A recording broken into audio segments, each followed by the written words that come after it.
Hi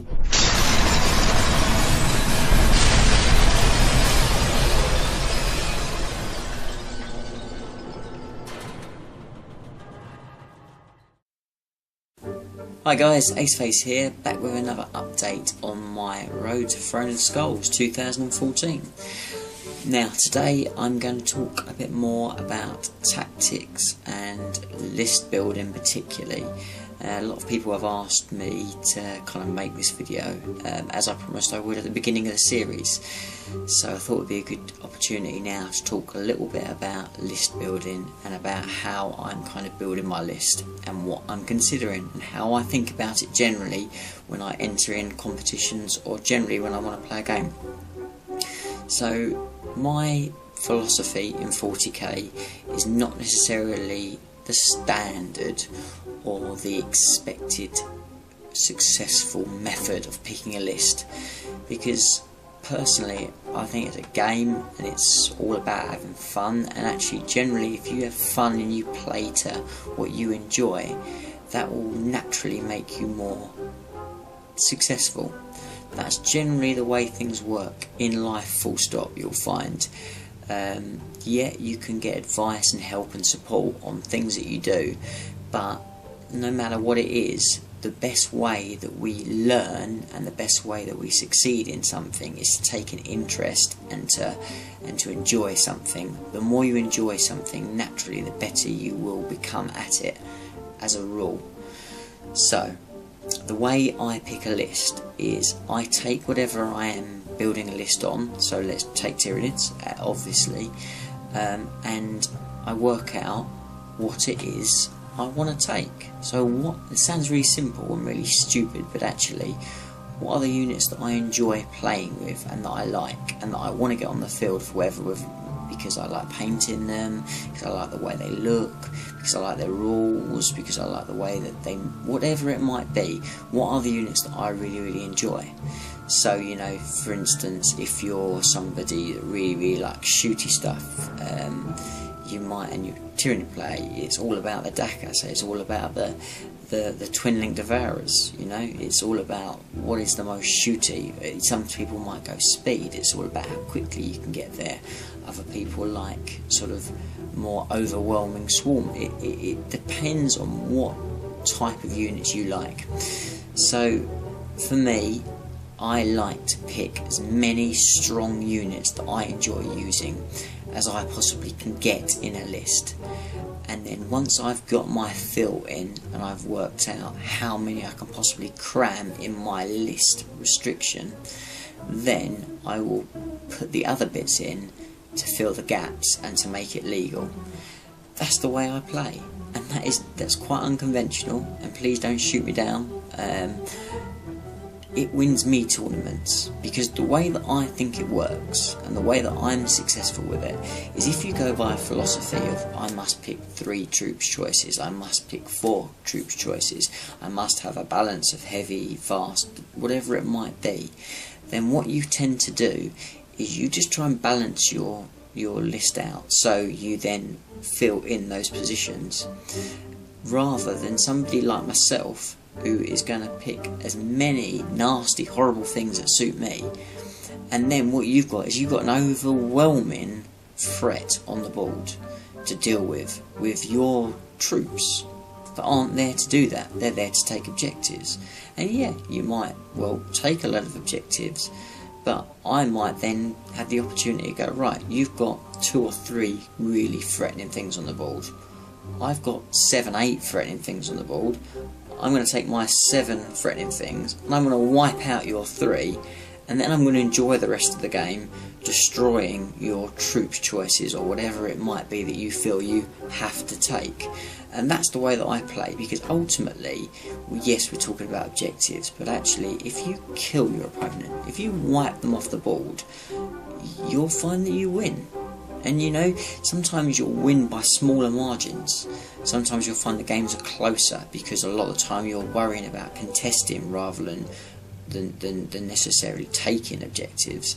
And it's a different type of tactic, but I find it works really well, and I would very much recommend it. don't necessarily go by the I need to pick this, I need to have this troop, I need to make sure that I'm filling this amount of percentage of my army with that type of thing, rather than just go, oh, I love Riptides, I'm going to have, how many can I get? Can I get 5 in a list? Can I, you know, can I use this ally with that to get 5 in? Helldrake, oh, I want Helldrakes, I want to spam Helldrakes. Yeah, let's squeeze in 4 and let's just shoehorn everything else in to give us our 1500 points.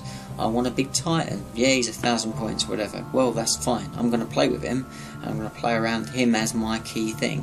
Whatever it may be that you want to play with, that you enjoy playing with, that you feel that you will have the best time playing with, play with that and build the rest of your team, rest of your army around it, and just see how it goes. See how it goes. So, just going back to my list and how I'm kind of looking at it. So, as I said previously, the Harridan is my kind of big thing that I'm spending the majority of my points on. So, what goes around him. Now, because of the dynamics of my list, I want something fast, because I want something that needs to be supporting him and giving the enemy army things they also need to concentrate on. So for me, the Flying Hive Tyrant's got to be key. He's got to be with the Harridan or close by, or, you know, because that gives that dynamic of 2 frightening things. That, yeah, and Hive Tyrants are fairly soft in 6th edition, and particularly the new codex without the iron arm or what have you. They can be taken out pretty quickly, but if they're simultaneously with the Harridan, then they're thinking this Harridan is going to completely decimate your entire army. Do I focus, or do I take, you know, it's all about that dilemma. It's about making your enemy make a decision that's potentially the wrong decision, but even if it's the right decision, you're still going to be alright. So that's that. Now, I want to take the Crone. I just think that he's going to be fun. I've not really experienced playing with him very much. I like the high strength of the Vector Strike, and I think that the missiles with that Haywire is going to be very, very handy against super heavy walkers and tanks. I think that's going to be a real threat, so I want to go with them. So I think that's kind of how I want to build the core. So it's those 3 strong pillars. And yeah, the Crone is not very, very resilient, and the Hive Tyrant, as we said, is not massively resilient, but 3 big monstrous creatures, 1 huge monstrous creature, all tearing up, you know, that's a lot to deal with, a lot for anyone to deal with. Then it's thinking about how you do the rest, because then you've very little points left over anyway. So you gotta have some troops. So for me, I don't want to have to worry about Synapse. I've decided that Synapse is not something I want to worry about. I don't particularly hate the new rules, but actually they're quite frightening as a Tyranid player, and when you're in a competitive position, if your opponent's clever enough, if they can get your troops just to run away or whatever it may be, then you're in a great place. So for me, I think warriors are a good way to go. Now, yeah, they can be insta-kill quite easily, but when you've got so many other huge big targets, generally their big weapons are going to be focused at those. So I can't see the massive amount of strength 8 damage that's going to be going their way. There will be some, and we'll come to that in a little bit, but that's what I'm thinking. So for my troops, I want to go with warriors, because they're going to be sitting back on their own more or less, so they're not going to have anyone controlling them, and they don't need it. So I'm going to have 2 small banks of warriors. That's what I think I'm going to go for. This isn't set in stone, and please do comment down below and tell me how crazy I am, and I know that, but your suggestions and thoughts would be really helpful. I've had some already on Facebook, and that's great. So 2 small banks of warriors. I mean small, minimal. And then I'm going to go with a Venom Throat, because actually Venom Throat, you can't go wrong, because it's just going to then work nicely with the warriors to give them that little bit of extra cover save. So that's kind of what I was thinking. Now there's a little bit of points left over, and this is where I'm going to go into Ultra Cheese mode. And as I said, please don't shoot me down, but I want to win competitions, and I'm always thinking of a nice way that I can synergise everything so it works well as an army. So that's my forward. My 3 monstrous creatures are my offensive, and my warriors are my defensive. But I'm just thinking about initial stages of the game. If I get hemmed in first turn by losing the first turn and getting shot at big time, how am I going to protect these monstrous creatures that are on the floor, particularly the Harridan, when I don't want him getting focused on? He's only got a 3-up save, he has no invuln. Do I want him getting thumped by a lot of powerful weaponry first turn? No, I don't. So with the beauty of Stronghold Assault, we now have the introduction of void shields. Now I could do a whole video on void shields in themselves, but I'm going to rush it quickly. A void shield generator is basically a bubble. You buy it as a fortification, and it gives you a bubble, and that bubble is like an armor 12 vehicle, and that's how it works. And you can buy up to 3 levels in one generator, so that's 3, if you like, 3 layers. And so I'm going to buy one of those, and that gives me my nice bubble that goes around everything. So that means I can keep everything on the board, which means I don't have to worry necessarily about monstrous creatures being off and coming in from reserve. I want them all there straight away, so I can go fully on the offensive first turn. I get the opportunity. That's the plan with them.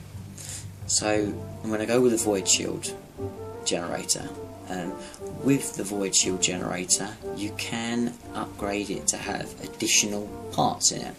So one of those things is a barricade, and a barricade for 10 points works as a mini Aegis defense line. So it will give me a 4-up cover save behind that barricade. So some of you might already be kind of working out what I'm doing here. Yes, I am.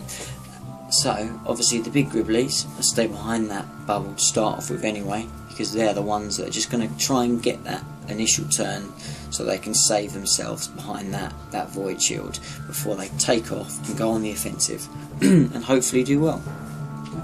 Now the Warriors and the Venom Throw will stick in the bubble. They'll stay in the bubble with hopefully my objectives. I'll have 2 objectives sort of just close by either side, if you like, which I will nab later stages of the game, hopefully, or however many objectives are around there anyway, and those, they will sit in the bubble behind the barricades. Now by sitting behind the barricades, when that Void Shield does eventually tumble down, if it does, I'm sure it will,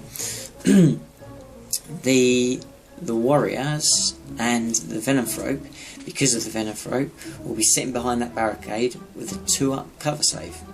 Now yet things ignore cover, but generally, with the exception of a few weapons and Tau Trickery and a few psychic powers, generally you will find that most high strength weapons don't, and high AP weapons don't generally ignore cover. Now you surely probably correct me if I'm wrong, but that's what I've always found. So you tend to find those strength 8 and above, you'll get cover saves against. So if they're shooting things at the Warriors, I've got 3 wound creatures that have got a 2-up cover save. So even though there's only 6 of them, they're very resilient behind that barricade with the Venomthrope there. So that's my thinking. So this is how I've built my list. So very much the tactic behind it is that flying monster trees go up. We've got the Hive Tyrant with Twin Link Devourers, able to take out Void Shields quite easily, to be able to take out troublesome flyers, to be able to cause all sorts of grief. He's got his psychic powers. He's just a menace. So he's an all-round guy. As everyone knows with Hive Tyrant, he can pretty much do a bit of everything, but he can be a bit soft. You've got the Crone in there to again add a few more dangerous shots with his missiles, so his Vector Strike. He can clean out troops with his Flamer. Handy to have around. and then you've got the Harridan. Obviously the Harridan's the key thing, because you've got the opportunity there and the power to then decimate super heavies, either with shooting, vector strikes, combat. You've got demon princes that are melting away and instant kill from strength 10 shots. You've got all sorts of things going on with the Harridan. Harridan, and to be able to deal with so much punishment, because with his high toughness, high amount of wounds, the fact that he's got feel no pain, and the fact that he's flying is going to mean that he is really, really hard to deal with, and he can just absorb the shots while giving out so much pain. And then that happens, so they go out and they decimate all dangerous opponents. Then my defensive line just sits there, hopefully not getting as much attention until the latter parts of the game, where they hang on in there and then get those objectives.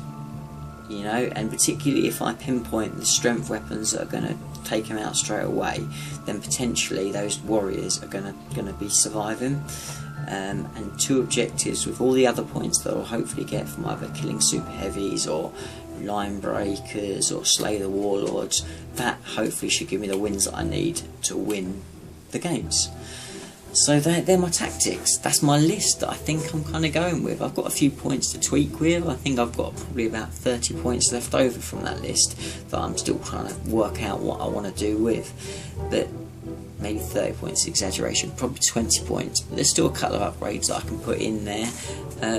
Please do kind of join in the conversation over on Facebook, or please do drop some comments down below. Tell me what you think of this list. Who you think I'm going to really struggle with. Bearing in mind that I think the most dangerous thing at the moment around at this tournament is the Revenant Titan, because of his 2 double D weapons.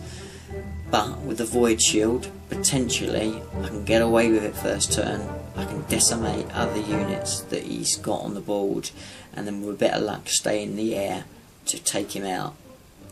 I've got to ride my luck a little bit, because still with a direct hit on that 4th D, sorry, and if he hits a 6, the Harridan could even die from 1 shot. So yeah, it's still a risk, but he's probably the most frightening thing around. I think I can deal with more or less anything else, but please put down your comments, let me know what you think, and I'll be back with my next update